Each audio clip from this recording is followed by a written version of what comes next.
Hi everybody. In this video, I'm taking you along as I make my very own gluten-free sourdough starter from scratch. There's a bit of prep and info to cover first, but trust me, it's worth it. I'll walk you through everything step by step. I'm Janessa and I've always wanted to be a sourdough girly, sourdough mom, what you have it.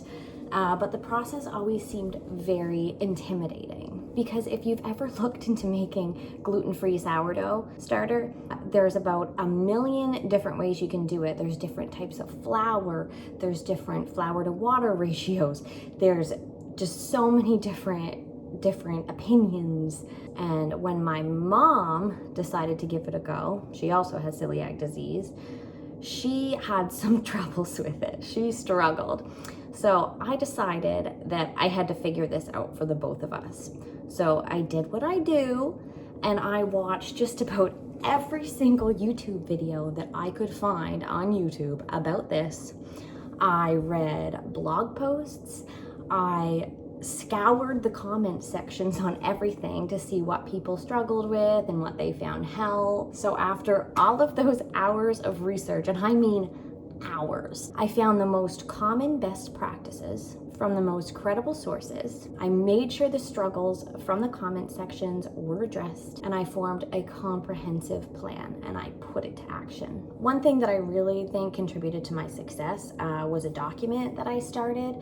Initially, it was just a simple checklist, so I would remember if I did it that day. There's morning and nighttime feeding, so I wanted to make sure that I remembered that I did them. I have 3 kids and life is kind of crazy, so I just thought that was the best bet. So I made this document, and then I started adding all the information in it. I started adding the exact amounts of flour and water, and I started adding details like how to sterilize your glass jars properly, the proper temperatures to keep your room at, what smells to expect, and all the little tips and tricks that I found along the way. This is the document right here, and it has actually since gotten better because I've added even more. I decided to let that be available to you guys for super cheap. I don't even know, I think I put it on there like $3 or something, so it'd be accessible to everybody. This one-page daily guide is full of valuable information, all in one place, so you do not have to second guess yourself. Everything is right there, day by day, what to expect, what to do. That's all you need. So you can grab that in the description below and follow along the process with me.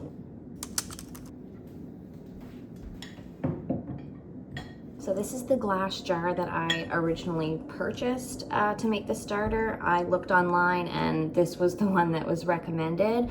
I personally would not recommend this one. I really like the Weck jars, but not one that's this tall. It's really hard to keep it clean while you're discarding half, and it's hard to stir it because it's too long. So don't do what I did and don't get this. The next jar that I tried is one of these. It was just from Marshall's. It's not horrible. The actual jar itself I do like get the Weck jars that look like this, but not that has an attached top. I do not like the attached top because when I'm trying to get water or pour the discard out, I have to hold it like this, and oftentimes it pinches my fingers and it just gets in the way. So I think I know what a really good jar is, and like I said, it's the Weck jars that look like this, but the top is completely removable and is not attached. I will link that down below, and that will be my next purchase for this sourdough journey. So the utensils that you use, I just stuck with wood and silicone. The reason that they say that is if you use something like aluminum or copper, those metals can react with the acid in the starter and can potentially leach harmful chemicals into your starter. So you just want to avoid that. You can use stainless steel, which like most spoons and stuff that you just have in your cutlery drawer, they should be stainless steel, but on the safe side, maybe just stick with silicone and wood. This is the flour that I chose to go with. While I was doing those hours of research, I saw people use all kinds of different flours, sorghum, millet, all-purpose flour. But from what I saw, brown rice was just hands down had the best success rate. And I would have to agree with that because I've had my sourdough starter for months now, and I have found that this one is the best. Brown rice flour. I've tried to feed my my sourdough starter with sorghum flour and millet flour and all-purpose, and they don't do the same thing that brown rice flour does. I don't know why, but you just want to get yourself some of this. I got this off Amazon. It's organic. I love this brand, and I'll also link that below.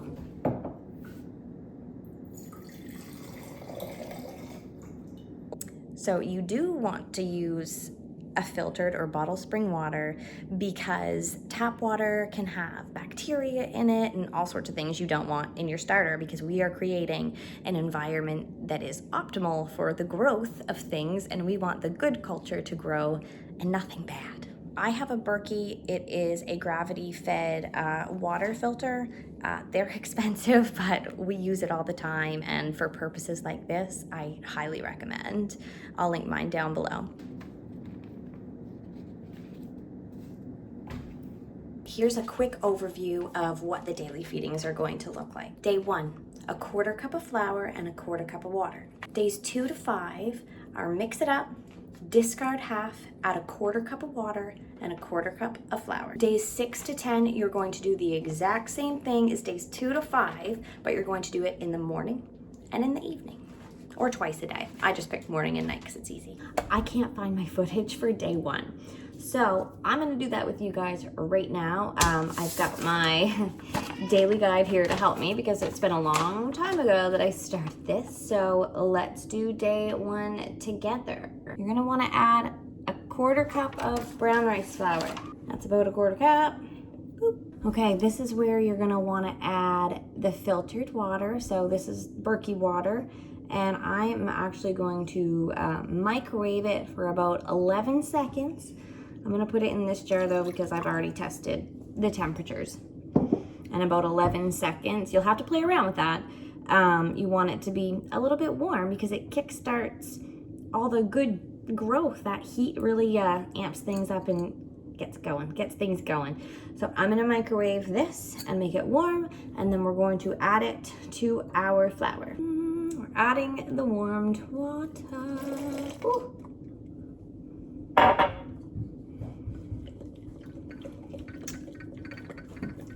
All right, this is way too liquidy. I don't know if I put extra water in or what. All right, so I'm sure I mentioned this in my next clips, but you want this consistency to be like a thick pancake batter. So if your water to flour ratio isn't exactly right, if it's not the consistency you want, if it's too watery or it's too thick, you can add more water or flour to course correct to get the right consistency. It's not that big of a deal. So here, I'm gonna add more flour. All right, this is the consistency I like. I will turn you around and show you the consistency.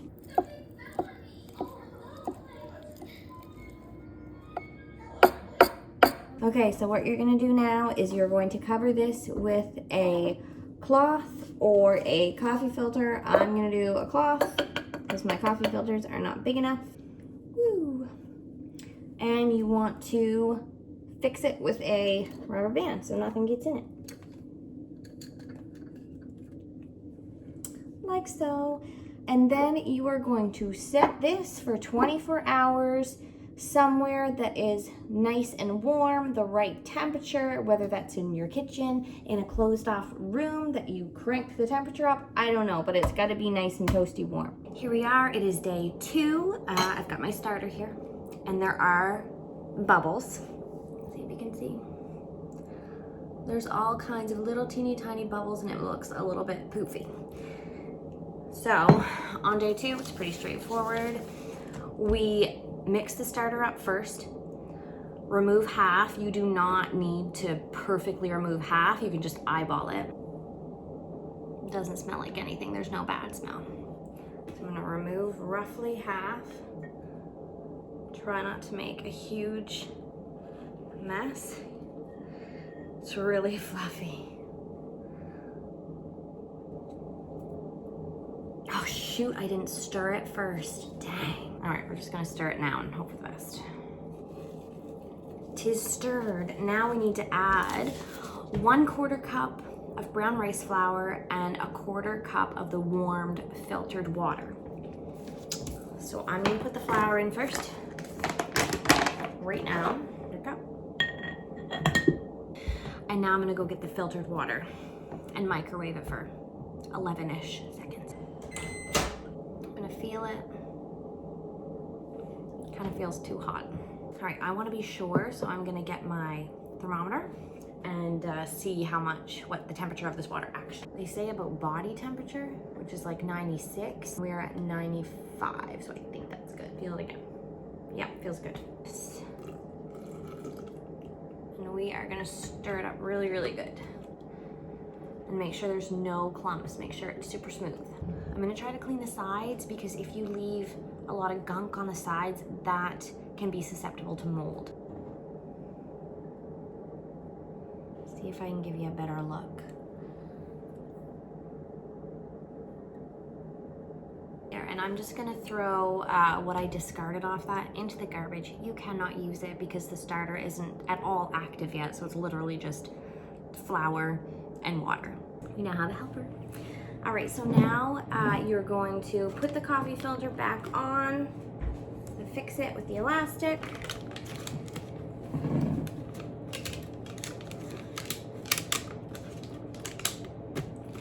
And you're going to set it back in your warm area for another 24 hours, and we will see you tomorrow.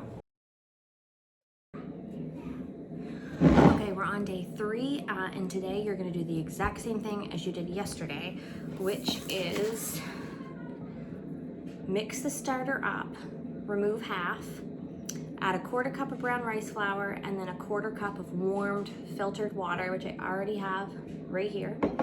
And then you're gonna put it in the same spot and let it set for 24 hours. So let's do it. It's looking really good. It is still bubbly. It got really bubbly yesterday. It was like double the size. So that's good, but it does not smell nice. It smells like fermented alcohol or something.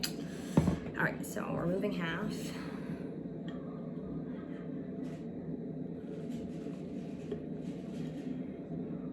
Again, it's very fluffy.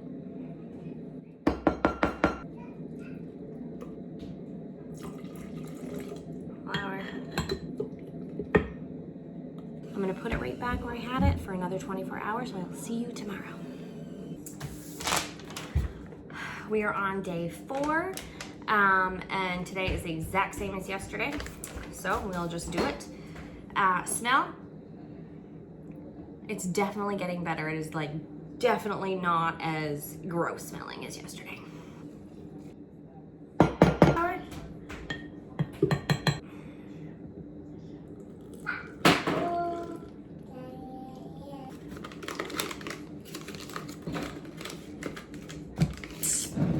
And there we go, day 4 done. All right, we are on day 5, I believe, and the starter's doing good. I'm in my laundry room where this baby resides. It smells a lot better. It smells like kombucha or something. All right, so we are gonna do the exact same thing that we have done the previous 4 days. So let's do it. I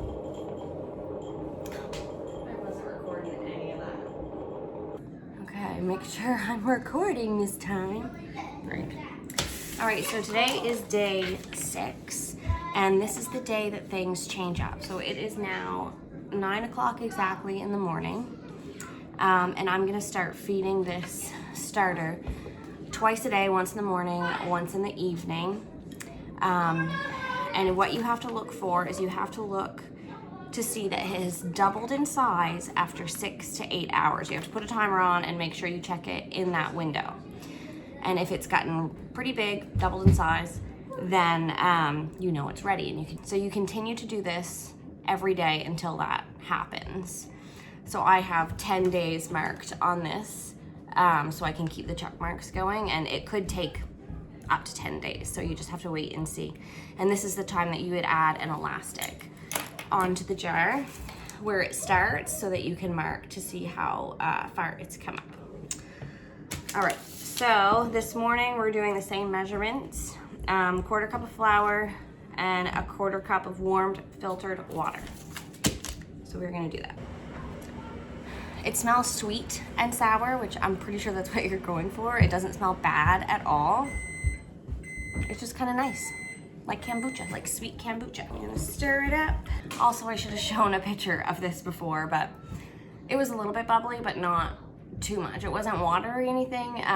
It didn't poof up like I hoped it would, but hopefully in the coming days, it will start to get really big.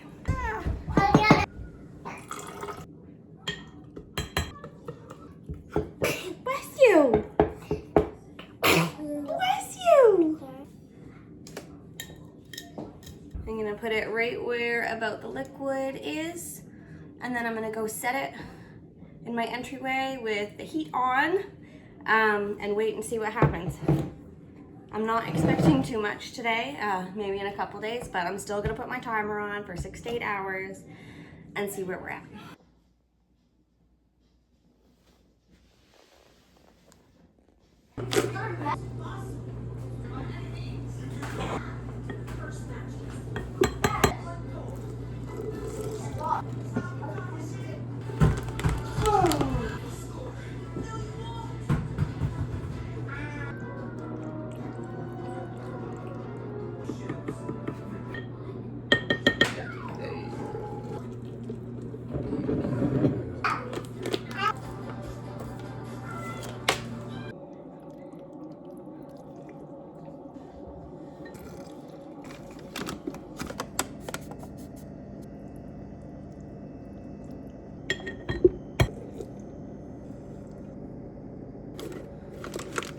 So it is the end of day 8.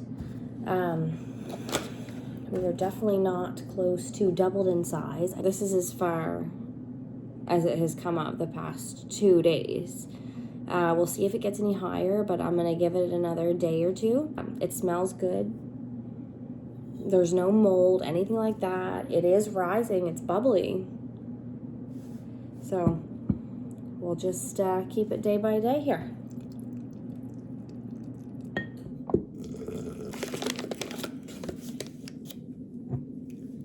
There we go. And put it back until the morning.